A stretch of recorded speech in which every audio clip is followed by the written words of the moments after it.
आपकी खुशी में, आपके गम में, आपकी आंसुओं में, आपकी मुस्कुराहटों में, आपके आज में, आपके कल में, आपके साथ होगी एक कहानी और मैं। नमस्कार दोस्तों, आप सभी का स्वागत है मेरे चैनल कथा सागर में। दोस्तों, आज मैं आप सब लोगों के लिए सुभद्रा कुमारी चौहान जी की लिखी कहानी एक्सीडेंट लेकर आई हूँ। ये एक छोटी सी कहानी है और साथ ही बेहद रोचक भी। तो चलिए इस छोटी सी कहानी की शुरुआत करते हैं। 6 बजने में 6 मिनट। कुसुम ने जल्दी से चाय का प्याला रख दिया। वो एक ही घूंट पी पाई थी। आकर देखा बरसाती में कार खड़ी थी, पर ड्राइवर का पता न था। उसने 1-2 बार हॉर्न दिया, फिर बड़ी तेजी से वो मोटर लेकर चल दी। ड्राइवर 1 मिनट के बाद आया। कुछ दूर तक कुसुम की कार धूल उड़ा रही थी। इधर से कुसुम की कार बहुत तेजी से जा रही थी। उधर से किसी और की गाड़ी ने रास्ता काटा। परिणाम ये हुआ कि चौरस्ते पर बिजली के खंभे से दोनों गाड़ियां टकराईं। दोनों ने बचाने का प्रयत्न किया, परंतु निष्फल। कुसुम की कार के सामने का कांच टूट गया और सामने का कुछ हिस्सा भी टूट गया। कार और वो अपना वेग खोकर मुर्दे की तरह पड़ी रह गई। कुसुम के सिर और माथे पर चोट आई। दूसरी कार का एक मडगार्ड भर टूटा था, बाकी सब कुछ ठीक था। उस गाड़ी के दोनों व्यक्ति कार पर से उतरकर खड़े हो गए। एक पुरुष था, दूसरी स्त्री। कुसुम के चेहरे पर गुस्से का भाव था, पर पुरुष के चेहरे पर कौतूहल के साथ ये भाव था कि वो गलत रास्ते पर थी। उसने बचाना चाहा, फिर भी कुसुम ने कार लड़ा ही दी।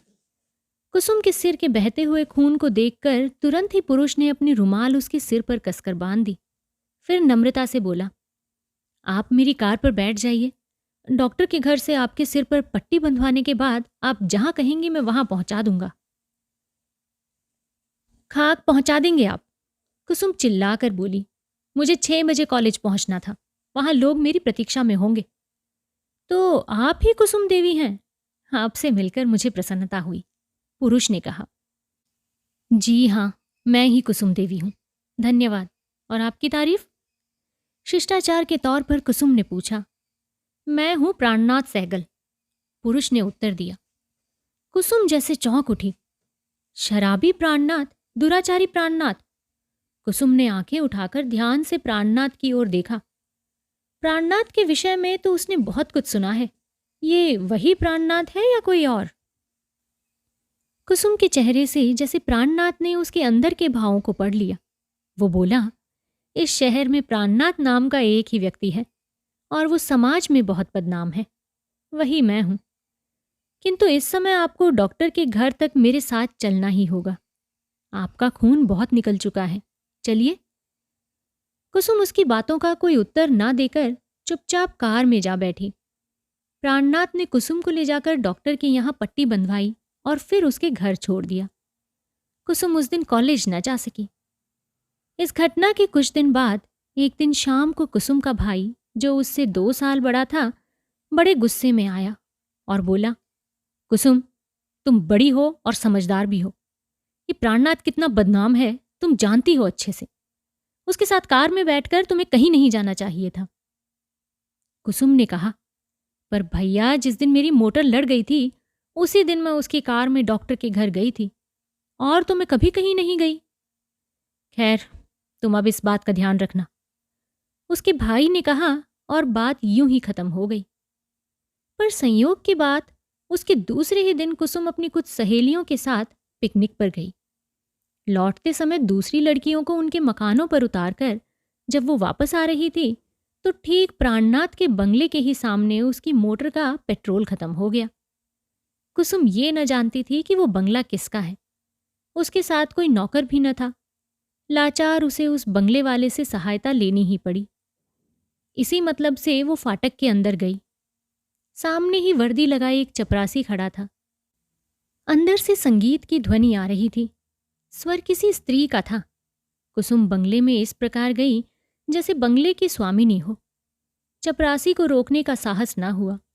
संगीत से उसने अनुमान लगाया था कि अंदर औरतें होंगी, पर अंदर पहुंचकर उसने जो कुछ देखा उससे तो वो एकदम सहम सी गई। बहुत अच्छे ढंग से सजे हुए कमरे में एक तरफ प्राणनाथ बैठा शराब पीता हुआ एक अखबार पर नजर दौड़ा रहा था, और दूसरी ओर एक गायिका जो स्पष्ट रूप से गणिका थी, गा रही थी, कान्हा बाजू बंद खोल दे रे कान्हा। कुसुम को देखकर गायिका कुछ सकपकाई। कुसुम ने पहले गायिका फिर प्राणनाथ को देखा और ठिठक गई। प्राणनाथ ने भी कुसुम को देखा। वो खड़ा हो गया और बोला, कौन? आप हैं कुसुम देवी? अरे आप यहां कैसे? फिर तुरंत ही उसने गायिका से कहा, तुम बाहर के कमरे में जाकर बैठो। चपरासी से तांगे के लिए कह दो जरा, आने पर चली जाना। और मनी बैग से 2 10-10 रुपए के नोट निकालकर उसे दे दिए। गाने वाली सलाम करके चली गई। फिर प्राणनाथ कुसुम से बोला, आपको आज अचानक अपने घर देखकर मुझे हर्ष भी है और दुख भी है, पर अपने सुख दुख की बात मैं एक तरफ रखकर आपके हित के ख्याल से कहूंगा कि आप इसके बाद मेरे घर कभी ना आइए। समाज की दृष्टि में मैं बहुत बुरा आदमी हूं, और हूं भी बुरा। प्रमाण तो आपको आते ही मिल गया। वो इतना कहकर जरा सा हंसा। इस हंसी की तह में जो प्रचंड विषाद छिपा था वो कुसुम से छिपा ना रहा। पहली बार कुसुम को लगा जैसे प्राणनाथ सचमुच में बुरा नहीं है, पर वो बुरा बनने का प्रयत्न करता है। लोग उसकी बुराई करते हैं तो उससे उसे जैसे संतोष होता है। कुसुम बोली, मुझे ऐसा लगता है कि आप स्वभाव से बुरे नहीं हैं, पर जानबूझकर बुरे बनते हैं। मार्मिक दृष्टि से कुसुम की ओर देखते हुए प्राणनाथ बोला, मैं बुरा हूं, आप मुझे अच्छा न समझिए। यदि आप मुझे बुरा न समझेंगी तो मुझे दुख होगा। जरा ठहर कर बोला, अरे हाँ, ये तो बतलाइए कि आपकी क्या खातिर की जाए, चाय लेंगी या शरबत? कुसुम ने कहा, मुझे कुछ नहीं चाहिए, अभी पिकनिक से खूब खा पी कर आ रही हूं, पर मेरी मोटर को शरबत चाहिए। प्राणनाथ ने उसी समय उसकी मोटर में पेट्रोल डलवा दिया। कुसुम कुछ कहना चाहती थी, पर संकोचवश बोल न सकी। अंत में बहुत हिम्मत करके उसने पूछ ही लिया, आप इन गाने वालियों को क्यों बुलाते हैं? क्या रेडियो नहीं है आपके घर में?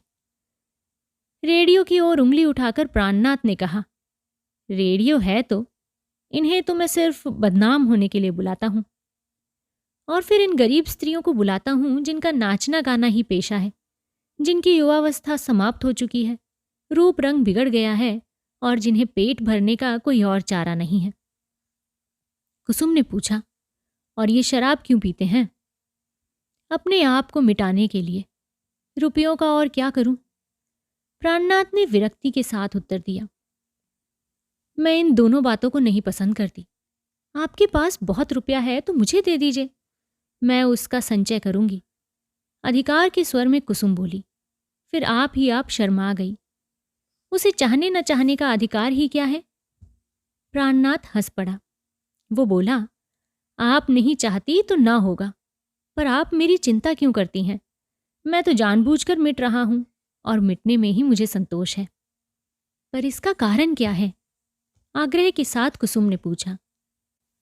कारण तो बहुत बड़ा है, जल्दी में मैं बतला न सकूंगा। आप घर जाइए, रात हो रही है, आपके घरवाले चिंतित होंगे। कहते हुए स्वयं प्राणनाथ ने दरवाजे का पर्दा हटा दिया। कुसुम बाहर निकली। प्राणनाथ भी आया। कुसुम की कार बरसाती में ही खड़ी थी। इस कृपा के लिए धन्यवाद कुसुम देवी, प्राणनाथ ने कहा। मैं आपसे फिर मिलूंगी। कहती हुई कुसुम ने मोटर चला दी। घर पहुंचकर कुसुम कई दिनों तक सोचती रही। उसे प्राणनाथ जितना बदनाम था उतना बुरा न जान पड़ा। बात व्यवहार में वो बिल्कुल भद्र पुरुष था। उसकी बुराई करने वालों से प्राणनाथ ही उसे अधिक शिष्ट जान पड़ा। कुसुम सोच रही थी, कोई ना कोई बात है इसके जीवन में, कोई ऐसी घटना घटी है जिससे वो बहुत दुखी होकर अपने आप को इस प्रकार मिटा रहा है, बदनाम कर रहा है। कुसुम ने सोचा, मैं उससे पूछूंगी जरूर। और एक दिन शाम को कुसुम जब घूमने निकली तो उसकी मोटर अपने आप जैसे प्राणनाथ के बंगले की ओर मुड़ गई। बाहर चपरासी बैठा था। कुसुम को देखते ही दौड़कर उसने साहब को खबर दी। प्राणनाथ बाहर आ गया। कुसुम को देखते ही उसके मुरझाए हुए चेहरे पर कांति सी आ गई। वो बोला, अरे आइए, अच्छा हुआ आप आ गई। आप उस दिन मुझसे 2 बातों के न करने का वचन ले गई थी। उस दिन से मैंने नहीं की, किंतु उन 2 बातों के सहारे मेरी संध्या कट जाती थी। अब तो शाम बहुत लंबी जान पड़ती है। बैठे बैठे अपने कृत्यों पर बिसुरने के अतिरिक्त और कुछ भी नहीं रह जाता। मैं किसी के घर आता जाता भी नहीं। आपसे उन्हीं 2 बातों की पुनरावृत्ति की आज्ञा चाहता हूं। कुसुम हर्ष से उछल सी पड़ी। उसने कहा, सच? उस दिन से आपने शराब नहीं छुई और ना ही किसी को बुलाया? धन्यवाद, आपने मेरे अनुरोध की रक्षा की है। अब आप फिक्र न कीजिए, आपकी शाम भारी न जाएगी। मैं उसे हल्की बनाने की प्रयत्न करूंगी। इसके लिए आपको धन्यवाद। पर आप आज भी तो किसी पिकनिक से नहीं आ रही हैं? जी नहीं, मैं चाय पीऊंगी, बनवाइए। प्राणनाथ ने रसोइये को बुलाकर चाय बनाने को कहा। कुसुम कुछ सोचकर बोली, हाँ, मैं आपसे एक कारण पूछना चाहती हूं। यदि आपको कोई विशेष कष्ट न हो तो बतलाइए कि आपने अपने ऊपर इतना अत्याचार क्यों किया है? बुरे ना होकर भी क्यों बुरे बन रहे हैं? दुराचारी न होकर भी क्यों अपने आप को दुराचारी साबित कर रहे हैं? इसकी एक कहानी है कुसुम देवी। एक दीर्घ निश्वास के साथ प्राणनाथ ने कहा, मैंने एक स्त्री का जीवन बर्बाद किया है और बर्बाद करने के बाद अपनी जिम्मेदारी नहीं समझी। उस पर व्यर्थ का संदेह किया, उसे सताया और बड़े ही नाजुक समय में उसकी ओर से इतना उदासीन रहा, उसकी बातों को ठुकराया कि शायद वो गली गली टुकड़े मांगने तक को विवश हो गई है। एक घटना ने मेरे संदेह को दूर कर दिया। मैंने अपनी गलती समझी और जाना कि वो बिल्कुल निर्दोष है। उसके साथ में बड़ा अन्याय किया गया है। मैं उससे क्षमा मांगने, उसे लाने के लिए गया, किंतु तब तक उसका वहां पता ही न था। कहीं भी पता नहीं लगा। न जाने वो कहाँ गई। इस ख्याल से भी मैं बहुत सी औरतों के यहाँ गया हूं कि न जाने कहाँ, किस अवस्था में मुझे रुक्मिणी मिल जाए। मैं उसका अपराधी हूं। कम से कम उससे क्षमा तो मांग सकूंगा। कुसुम ने कहा, बस बहुत हो चुका। आपने अपने ऊपर काफी अत्याचार किया है। अब आप ये न कर सकेंगे। आपने एक बात स्त्री के साथ अत्याचार किया है। कष्ट मुझे भी हुआ है, पर आप अपने ऊपर जो अत्याचार करते हैं उससे भी मुझे कष्ट होता है। अच्छा, मैं आपको कल अपने घर चाय के लिए निमंत्रित करती हूँ। शाम को 5 बजे आ जाएंगे या कार भेजनी पड़ेगी? वैसे तो मैं आ जाऊंगा, पर आपके घर वाले इस बात को पसंद ना करेंगे। मेरा आना उन्हें अच्छा ना लगेगा। मेरे घर में कोई भी आपके खिलाफ नहीं है, कुसुम ने दृढ़ता से कहा। मेरे भैया जरा कुछ ऐसा वैसा कह रहे थे, पर मैंने उन्हें समझा दिया है। सभी आपसे मिलना चाहते हैं। कल आप आएंगे ना? जी हाँ, जरूर आऊंगा। ठीक 5 बजे। हाँ जी, ठीक 5 बजे। दूसरे दिन कुसुम ने चाय के लिए बड़ी तैयारी की। बहुत तरह की मिठाइयाँ और फल इत्यादि मंगवाए। कुसुम को पहले तो प्राणनाथ पर तरस आता था। अब वो उससे कुछ प्रेम भी करने लगी। उसने अपनी कुछ सहेलियों को भी बुलाया था। कुसुम अपनी सहेलियों से अनेक बार प्राणनाथ की चर्चा सुन चुकी थी। वो सब प्राणनाथ के नाम के साथ ही घृणा का भाव व्यक्त करती थी। कुसुम उन्हें दिखला देना चाहती थी कि जिस प्राणनाथ को वो शराबी, बदमाश और वासना का कीट समझती हैं, वास्तव में प्राणनाथ वैसा नहीं है। उसने निश्चय किया कि पहले वो प्राणनाथ का परिचय किसी को न देगी। उसके बारे में सबकी राय जान लेगी, तभी बतलाएगी कि वो आदमी कौन है। उसका भाई घर में नहीं था।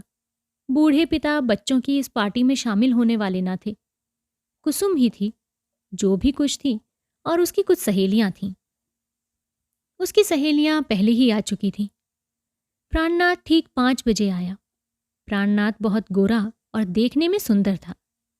कुछ देर इधर उधर की बात करने के बाद कुसुम ने अपनी परिचारिका भामा को चाय लाने को कहा। कुसुम देख रही थी कि उसकी सहेलियों में से कोई भी प्राणनाथ से जंगली जानवर या हौवा की तरह नहीं डरती हैं, किंतु खुलकर स्नेह के साथ बातचीत कर रही हैं।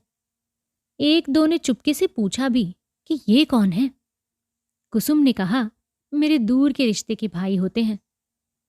इसी समय भामा चाय लेकर आई। एक सुंदर सी ट्रे में उसने चायदानी और प्याले वगैरह सजा रखे थे। मेज के बहुत करीब वो पहुंच न पाई थी कि एकाएक उसकी दृष्टि प्राणनाथ पर और प्राणनाथ की दृष्टि भामा पर पड़ी। एक क्षण तक दोनों ने एक दूसरे को देखा। अचानक भामा जैसे कांप उठी। उसके हाथ से ट्रे छूटकर धरती पर गिर पड़ी। चायदानी उसके पैरों के पास गिरकर फूट गई। प्याले दूर दूर तक कमरे में बिखर गए। भामा निर्जीव सी वहीं धरती पर बैठ गई। प्राणनाथ के मुंह से एक चीख के साथ निकल पड़ा, रुक्मिणी। और वो सब अपनी अपनी कुर्सी छोड़कर निर्जीव सी पड़ी हुई भामा की परिचर्या में लग गए। तो दोस्तों, आशा करती हूँ आपको आज की हमारी ये छोटी सी कहानी पसंद ज़रूर आई होगी। दोस्तों, हम जनरली किसी से भी मिलते हैं तो उसे पहली ही बार में देखकर उसके साथ में जो बातचीत होती है उसी के बेसिस पे उसे जज करने की कोशिश करते हैं। हालांकि हम कितना जज कर पाते हैं ये मैं नहीं कहूँगी, क्योंकि तजुर्बेदार व्यक्ति शायद पहली ही बार में लोगों को पहचान जाते हैं, लेकिन हमारे जैसे लोग शायद कई मुलाकातों के बाद भी नहीं पहचान सकते। तो इसीलिए दोस्तों, अपने जीवन में किसी भी व्यक्ति से मिलिए तो उसे जज ना कीजिए, बस उसे सुनिए और उसे समझने की कोशिश कीजिए। तो चलिए, जल्दी ही आप लोगों से फिर से मुलाकात होगी एक नई कहानी के साथ। तब तक के लिए मैं आप सभी लोगों से विदा लेती हूँ। आप अपना और अपने पूरे परिवार का ध्यान रखिए, खुश रहिए और स्वस्थ रहिए। नमस्कार।